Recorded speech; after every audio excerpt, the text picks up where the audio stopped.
उत्तराखंड सरकार में एक फैसला लिया जाता है। कुछ दिन तक फैसला अस्तित्व में रहता है। तमाम लोग उस फैसले के हिसाब से ही, उस नियम कायदे के हिसाब से ही कई सारे काम करवाते हैं, लेकिन अचानक से वो फैसला बदल जाता है। जब वो फैसला बदल जाता है तो बहुत सारे लोग खुश हो जाते हैं, लेकिन जब आपदा आती है तो कड़ा फैसला लेने की बात हर कोई करने लगता है। एक ऐसा फैसला 2017 में लिया गया था, उस फैसले को 2021 में बदला गया और अब 2017 वाले फैसले को 2023 में फिर से लेने की कोशिश हो रही है। पूरा प्रकरण, पूरा मामला मैं आपको विस्तार से बताऊंगा, लेकिन आगे बढ़ूं उससे पहले अपने दर्शकों से आग्रह जरूर करूंगा, खबर को अगर आप पसंद करते हैं तो इसे लाइक जरूर करें, इस पर अपनी राय, अपनी टिप्पणी जरूर जाहिर करें और चैनल को अगर आपने सब्सक्राइब अभी तक नहीं किया है तो इस चैनल को भी सब्सक्राइब आप जरूर कर लीजिए।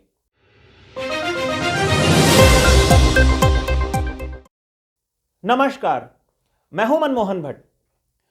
प्रेमचंद अग्रवाल ने शहरी विकास मंत्री की हैसियत से एक बैठक की। इस बैठक में कई महत्वपूर्ण बिंदुओं पर चर्चा हुई। एक महत्वपूर्ण प्रस्ताव यह था कि राज्य के छोटे बड़े 63 कस्बों को या शहरों को कठोर नियम कायदों की श्रेणी में लाना चाहिए। नियम कायदे कठोर इसलिए बनाए जाने चाहिए क्योंकि भवन निर्माण के लिए जो छूट मिली हुई है आम आदमी को, उसका गलत फायदा उठाया जा रहा है। इसकी जरूरत इसलिए महसूस हुई क्योंकि पहाड़ों में आपदा आने के प्रमुख कारणों में बड़े बड़े ऊंचाई वाले भवनों का निर्माण बताया गया है। वैसे अनियंत्रित विकास को रोकने की कोशिश 2017 में एक बार शुरू जरूर हुई थी। त्रिवेंद्र सिंह रावत उस समय उत्तराखंड के मुख्यमंत्री थे। उन्होंने सभी पहाड़ी क्षेत्रों के लिए जहां पर भी निर्माण कार्य होते हैं, छोटे छोटे कस्बों में और जो उसके शहर नगर जिन्हें आप कह सकते हैं, वहां पर वो सारे के सारे जिला विकास प्राधिकरणों के अंडर आ गए थे। यानी कोई भी भवन अगर आपको बनाना है तो उसके लिए नक्शा पास कराया जाना अनिवार्य है और इसके लिए 12 मीटर की ऊंचाई तय कर ली गई थी। लेकिन आम आदमी को यह नियम कायदे पसंद नहीं आए। त्रिवेंद्र सिंह रावत के इस फैसले का खूब विरोध हुआ, पार्टी के अंदर भी और पार्टी के बाहर भी। पार्टी के भीतर के लोगों ने सरकार पर कई तरीके से दबाव बनवाया, लेकिन सरकार टस से मस नहीं हुई। त्रिवेंद्र सिंह रावत के राज में अधिकारियों ने कुछ उत्पीड़न भी ज्यादा कर दिया। कॉमन मैन जब छोटा सा भवन बनाने के लिए गया तो उसकी समस्याएं और ज्यादा बढ़ती चली गई। इसलिए जो विरोध था वो ग्रामीण स्तर पर भी और छोटे भवन बनाने वाले लोगों पर भी बहुत कुछ उनको प्रताड़ित किया अधिकारियों ने। इस तरीके की खबरें उत्तराखंड के पहाड़ के क्षेत्रों से, अलग अलग क्षेत्रों से आनी शुरू हुई। लेकिन 4 साल तक सरकार अपने फैसले पर अड़ी रही और उसने नियम कायदों में ढील नहीं दी। लेकिन 2021 में जब सरकार तीरथ सिंह रावत के हाथों में आई तो तीरथ सिंह रावत ने प्रदेश हित में, आम जनता के हित में त्रिवेंद्र सिंह रावत के फैसले को पलट दिया।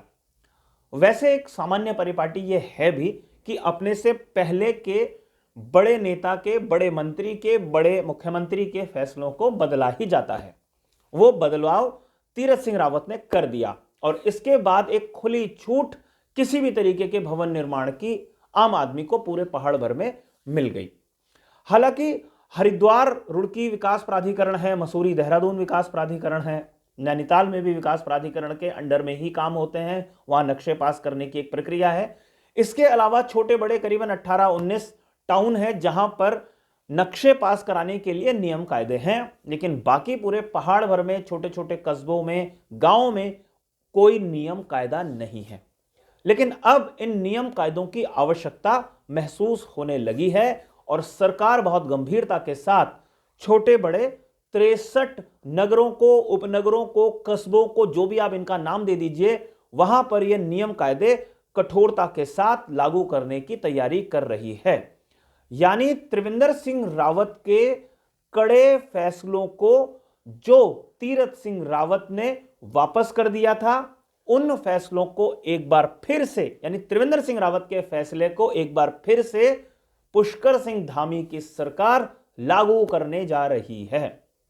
अगर ऐसा होगा तो त्रिवेंद्र सिंह रावत अपनी कमीज के या अपने कुर्ते के कॉलर ऊंचे करके यह बात जरूर बताएंगे कि देखिए, जो फैसला मैंने लिया था वो सही था और आने वाले लोगों ने या जो उनके बाद मुख्यमंत्री बने थे उन्होंने उनके सही फैसले को पलट दिया था।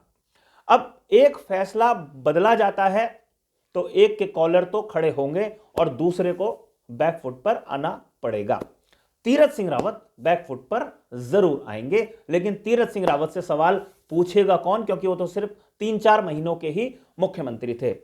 लेकिन पुष्कर सिंह धामी के कंधे पर एक बड़ी जिम्मेदारी है, बड़ी जिम्मेदारी है विकास को सही राह तक पहुंचाने की। अनियोजित विकास, अनियंत्रित विकास पहाड़ों में ना हो, इसके लिए कठोर कदम उठाने पड़ेंगे, चाहे अपने पूर्ववर्ती के फैसले को दोबारा लागू करना पड़े।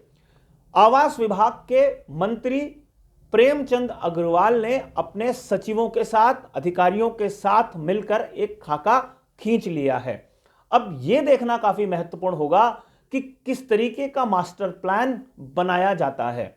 खबर यह आ रही है कि जो मास्टर प्लान तैयार होगा उसकी शुरुआत चमोली जनपद से ही की जा सकती है और साथ साथ पहाड़ों के दूसरे कस्बों में उसे लागू किया जाएगा। यानी पहाड़ में अब कोई भी भवन बनाया जा रहा होगा तो उसके लिए नियम कायदे होंगे।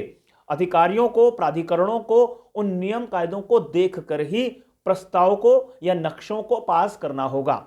लेकिन सरकार को यह बात ध्यान में रखनी होगी कि एक गरीब आदमी छोटा सा भवन बनाने के लिए, छोटा सा घर बनाने के लिए प्राधिकरणों के या अधिकारियों के चक्कर काटने में ही अपना समय व्यतीत ना कर दे।